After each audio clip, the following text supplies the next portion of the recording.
CM DK Shivakumar ಸಾಹೇಬ್ರು miss ಮಾಡದೆ ನೋಡಲೇಬೇಕಾಗಿರುವಂತ ಸುದ್ದಿ ಇದು. ಶಿಕ್ಷಣ ಇಲಾಖೆ ಅಧಿಕಾರಿಗಳು ಕಣ್ಮುಚ್ಚಿ ಮಲಗಿದ್ರೆ ಎದ್ದೇಳಿ. ರಾಜ್ಯದ ಸರ್ಕಾರಿ ಶಾಲೆಯಲ್ಲಿ ಶಾಕ್ ಕೊಟ್ಟಿರುವಂತಹ ಆಘಾತಕಾರಿ ದೃಶ್ಯ ಇದು. ಪಾಠ ಕಲಿಬೇಕಾಗಿರುವಂತಹ ಮುಗ್ಧ ಮಕ್ಕಳಿಗೆ ಕಾಮಗಾರಿ ಡ್ಯೂಟಿ ಮಾಡಲಾಗ್ತಾ ಇದೆ. ನಿರ್ಮಾಣ ಹಂತದ ಕಟ್ಟಡಕ್ಕೆ ನೀರು ಹೊಡೆಸಿದ್ದಾರೆ ಇಲ್ಲಿನ ಶಿಕ್ಷಕರು. ಎತ್ತರದ ಮರದ ಏಣಿ ಏರಿ ಕಟ್ಟಡಕ್ಕೆ ನೀರು ಬಿಟ್ಟಿರುವಂತಹ ವಿದ್ಯಾರ್ಥಿ. ತರಗತಿ ನಡೆಯುವಂತಹ ಸಂದರ್ಭದಲ್ಲೇ ಮಕ್ಕಳ ಕೈಯಲ್ಲಿ ಅಪಾಯಕಾರಿ ಕೆಲಸ ಮಾಡಿಸಲಾಗ್ತಾ ಇದೆ. ಶಿಕ್ಷಕರೇ ಮುಂದೆ ನಿಂತು ಬಾಲ ಕಾರ್ಮಿಕರಂತೆ ಮಕ್ಕಳ ಬಳಕೆ ಮಾಡ್ತಿದ್ದಾರೆ. ಕೈಯಲ್ಲಿ ಪುಸ್ತಕ ಹಿಡಿಬೇಕಾಗಿರುವಂತಹ ಬೆರಳಲ್ಲಿ ಸಿಮೆಂಟ್ ಕಾಮಗಾರಿ ಕೆಲಸ ಮಾಡಿಸ್ತಿದ್ದಾರೆ. ಬೇಜವಾಬ್ದಾರಿ ಶಿಕ್ಷಕರ ವಿರುದ್ಧ ತಕ್ಷಣ ಅಮಾನತಾಗಬೇಕು ಅಂತ ಹೇಳಿ ಆಗ್ರಹ ಮಾಡಲಾಗ್ತಾ ಇದೆ. ಹೀಗೆ ಇದೆಲ್ಲವೂ ಕೂಡ ಸರ್ಕಾರಿ ಶಾಲೆಗಳಲ್ಲೇ ಇಂಥ ಘಟನೆಗಳು ಯಾಕೆ ಆಗ್ತಾ ಇದೆ ಅನ್ನೋದು ಬಹಳ ಪ್ರಮುಖವಾದಂಥ ಒಂದು ಪ್ರಶ್ನೆ. ಹೀಗೆ ಸಿಎಂ ಮಿಸ್ ಮಾಡದೆ ನೋಡಲೇಬೇಕಾಗಿರುವಂಥ ಸ್ಟೋರಿ ಇದು.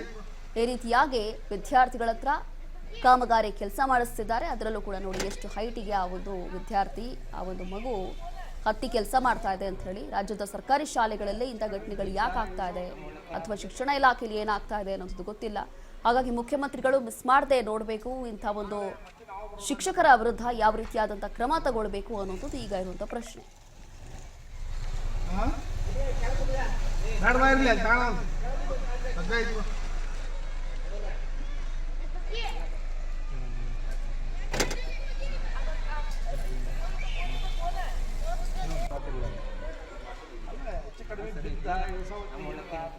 ಹೀಗೆ ಇದೀಗ ತರಗತಿ ನಡೆಯುವಂತಹ ಸಂದರ್ಭದಲ್ಲೇ ಮಕ್ಕಳ ಕೈಯಲ್ಲಿ ರೀತಿಯಾಗಿ ಅಪಾಯಕಾರಿ ಕೆಲಸವನ್ನ ಮಾಡಿಸ್ತಾ ಇದ್ದಾರೆ. ಅದರಲ್ಲೂ ಕೂಡ ಎಷ್ಟು ಹೈಟಿಗೆ ಆ ಒಂದು ವಿದ್ಯಾರ್ಥಿಯನ್ನು ಹಚ್ಚಿದ್ದಾರೆ ಅಂತ ಹೇಳಿ ನೋಡಿ. ಅದು ಕೂಡ ಕೆಲಸ ಮಾಡಿಸ್ಲಿಕ್ಕೆ ನರೇಗಲ್ ಸರ್ಕಾರಿ ಶಾಲೆಯಲ್ಲಿ ವಿದ್ಯಾರ್ಥಿಗಳ ಜೀವದ ಜೊತೆ ಆಟ ಆಡಲಾಗ್ತಾ ಇದೆ. ಅಪಾಯಕಾರಿ ರೀತಿಯಲ್ಲಿ 5-6 ಮಕ್ಕಳಿಂದ ಕಾಮಗಾರಿ ಕೆಲಸ ನಡೀತಾ ಇದೆ.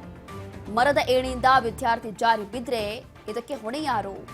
ಶಾಲೆಯ ಮುಖ್ಯ ದ್ವಾರದ ನಾಮಫಲಕ ಕಾಮಗಾರಿಗೆ ಮಕ್ಕಳನ್ನ ಬಳಸಲಾಗ್ತಾ ಇದೆ. ಇಲ್ಲಿ ಮಕ್ಕಳ ಸುರಕ್ಷತೆ ಕಂಪ್ಲೀಟ್ ಗಾಳಿಗೆ ತೋರಿರುವಂತಹ ಸರ್ಕಾರಿ ಶಾಲೆಯ ಶಿಕ್ಷಕರು. ಹಾನಗಲ್ ತಾಲೂಕಿನಲ್ಲಿ ಬೇಜವಾಬ್ದಾರಿಯ ಶಿಕ್ಷಕರ ಪರಮಾವಧಿ ಈಗ ಬೆಳಕಿಗೆ ಬರ್ತಾ ಇದೆ. ಖುದ್ದು ಶಿಕ್ಷಕರೇ ಸೂಪರ್ವೈಸರ್ ರೀತಿಯಲ್ಲಿ ನಿಂತು ಕೆಲಸ ಮಾಡಿಸ್ತಿದ್ದಾರೆ. ಅದ್ರ ಜೊತೆಗೆ ವೀಕ್ಷಣೆ ಕೂಡ ಮಾಡ್ತಿದ್ದಾರೆ. ಪಾಠ ಮಾಡಬೇಕಾಗಿರುವಂತಹ ಶಿಕ್ಷಕರು ಈ ರೀತಿಯಾಗಿ ಕಾಮಗಾರಿ ಮೇಲ್ವಿಚಾರಣೆ ಮಾಡ್ತಿದ್ದಾರೆ. ನೋಡಿ, ನರೇಗಲ್ ಶಾಲೆಯ ಶಿಕ್ಷಕರ ನಿರ್ಲಕ್ಷ್ಯಕ್ಕೆ ಸಾರ್ವಜನಿಕರು ಈಗ ಆಕ್ರೋಶ ಹೊರಾಗ್ತಿದ್ದಾರೆ. ಇಂಥವ್ರ ವಿರುದ್ಧ ಯಾವ ರೀತಿಯಾದಂತಹ ಕ್ರಮ ಆಗಬೇಕು, ಮೊದಲನೇದಾಗಿ ಅಂತವ್ರನ್ನ ಸಸ್ಪೆಂಡ್ ಮಾಡಬೇಕಾಗಿ ತಕ್ಷಣ ಮುಖ್ಯ ಶಿಕ್ಷಕನನ್ನ ಅಮಾನತ್ ಮಾಡಿ ಅಂತ ಹೇಳಿ ಈಗ ಪೋಷಕರು ಕೂಡ ಡಿಮಾಂಡ್ ಮಾಡ್ತಿದ್ದಾರೆ. ಕಾರಣ ಅಂತ ಘಟನೆ ಈಗ ನಡೆದಿದೆ. ಇಂಥ ದೃಶ್ಯಗಳು ಅಥವಾ ಇಂಥ ಘಟನೆಗಳು ನಡೆದಾಗ ಸಹಜವಾಗಿ ಎಂಥವ್ರಿಗೂ ಕೂಡ ಕೋಪ ಬರುತ್ತೆ. ಇನ್ನು ಮತ್ತಷ್ಟು ಡೀಟೇಲ್ಸ್ ಕೊಡ್ತಾರೆ ನಮ್ಮ ಪ್ರತಿನಿಧಿ ಕಿರಣ್. ಈಗ ಇದೆಲ್ಲವೂ ಕೂಡ ನೋಡ್ತಾ ಇದ್ರೆ ಒಂದು ಕ್ಷಣ ಎಂಥವ್ರಿಗೂ ಕೂಡ ರಕ್ತ ಕುದಿಯುತ್ತೆ. ಅಂತಂದ್ರೆ ಸರ್ಕಾರಿ ಶಾಲೆಗಳಲ್ಲೇ ಇದೆಲ್ಲವೂ ಕೂಡ ಯಾಕೆ ಆಗ್ತಾ ಇದೆ ಅನ್ನೋದು ಗೊತ್ತಿಲ್ಲ. ಇನ್ನು ಇಲ್ಲಿ ಇರುವಂತ ಶಿಕ್ಷಕರು ಇಷ್ಟೊಂದು ಬೇಜವಾಬ್ದಾರಿ ಅಥವಾ ಹೇಳೋರ್ ಕೇಳೋರ್ ಯಾರು ಇಲ್ವಾ, ಏನಾಗ್ತಿದೆ ಇಲ್ಲಿ ಅಂತ? ರೋಶಿನಿ, ಏನು ಹಾವೇರಿ ಜಿಲ್ಲೆಯ ಒಂದು ಹಾನಗಲ್ ತಾಲೂಕಿನಲ್ಲಿ ನರೇಗಲ್ ಸರ್ಕಾರಿ ಶಾಲೆಯಲ್ಲಿ ಒಂದು ನಡೆಯತಕ್ಕಂಥ ಅಪಾಯಕಾರಿ ಅಂತ ಘಟನೆ ಅಂತ ಹೇಳ್ಬೋದು. ಯಾಕಂದ್ರೆ ಇಲ್ಲಿ ಶಾಲೆ ಮಕ್ಕಳು ಅಷ್ಟೊಂದು ಎತ್ತರದ ಒಂದು ಏನೋ ಕಮಾನ್ ಕಾಣಿಸುತ್ತೋ ಅಲ್ಲಿ ನೀರನ್ನ ಹಾಕ್ತಕ್ಕಂಥ ಒಂದು ದೃಶ್ಯಗಳು ಕಂಡು ಬರ್ತಾ ಇದೆ. ಪಾಠ ಕಲಿಬೇಕಾದಂತ ವಿದ್ಯಾರ್ಥಿಗಳು ಈ ಕಟ್ಟಡವನ್ನು ಕಾಮಗಾರಿಗೆ ನೀರು ಹೊಡಿತಾ ಇರ್ತಕ್ಕಂಥ ನೋಡಿದ್ರೆ ಎಂತವ್ರಿಗಾದ್ರೂ ಒಂದ್ ರೀತಿ ಅಪಾಯಕಾರಿ ದೃಶ್ಯಗಳು ಕಂಡು ಬಂದ್ರು ಕೂಡ ಮನೆಯಲ್ಲಿ ಇರ್ತಕ್ಕಂಥ ಅವರ ಪೋಷಕರಾಗಿರ್ಬೋದು ಎಲ್ಲರೂ ಕೂಡ ಭಯದ ವಾತಾವರಣ ನಿರ್ಮಾಣ ಆಗುತ್ತೆ. ಯಾಕಂದ್ರೆ ತಮ್ಮ ಮಕ್ಕಳು ಚೆನ್ನಾಗಿ ಶಾಲೆಯನ್ನ ಕಲಿಬೇಕು, ಶಿಕ್ಷಣವನ್ನ ತಿಳ್ಕೊಳ್ಬೇಕು ಅನ್ನೋ ನಿಟ್ಟಲ್ಲಿ ಎಲ್ಲರೂ ಮಕ್ಕಳನ್ನ ಶಾಲೆ ಕಳಿಸಿರ್ತಾರೆ. ಆದ್ರೆ ಈ ರೀತಿ ಆಗಿರೋ ಘಟನೆ ಎಲ್ಲ ಒಂದ್ ಕಡೆ ಭಯಭೀತರನ್ನಾಗಿರುವಂತದ್ದು. ಒಂದ್ ಜೊತೆಗೆ ಯಾರೇ ಪಾಲಕರಿಗಾದ್ರೂ ಏನಪ್ಪ ಈ ರೀತಿ ಆಯ್ತಲ್ಲ ಅನ್ನೋ ಒಂದು ಮಟ್ಟಕ್ಕೆ ಒಂದು ಇದು ಕೇಳ್ಬರುತ್ತೆ.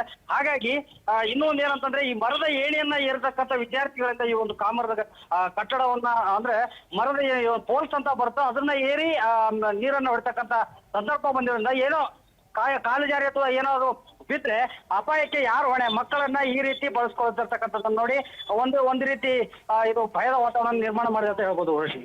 ಕಿರಣ್, ಇನ್ನು ಯಾವ ರೀತಿಯಾದಂತಹ ಕ್ರಮ ಆಗ್ಬೇಕು ಅಂತ ಹೇಳಿ ಈಗ ಜನ ಕೇಳ್ತಿದ್ದಾರೆ. ಅಂದ್ರೆ ಇಂಥವ್ರನ್ನ ಸಸ್ಪೆಂಡ್ ಮಾಡ್ಬೇಕಾ ಅಥವಾ ಬೇರೆ ರೀತಿ ಏನಾದ್ರೂ ಕಾನೂನು ಪರವಾಗಿ ಏನಾದ್ರೂ ಹೋರಾಟ ಮಾಡ್ತಾರಾ ಅಥವಾ ಏನ್ ಮಾಡ್ತಾರೆ ಅಂತ ಹೇಳಿ, ಅದರಲ್ಲೂ ಕೂಡ ಸರ್ಕಾರಿ ಶಾಲೆಗಳಲ್ಲಿ ಇಂಥದ್ದೆಲ್ಲವೂ ನಡೀತಾ ಇರೋದು ಅಥವಾ ಯಾವ ರೀತಿಯಾಗಿ ಇದಕ್ಕೆಲ್ಲ ಬ್ರೇಕ್ ಹಾಕ್ಬೋದು ಅಂತ?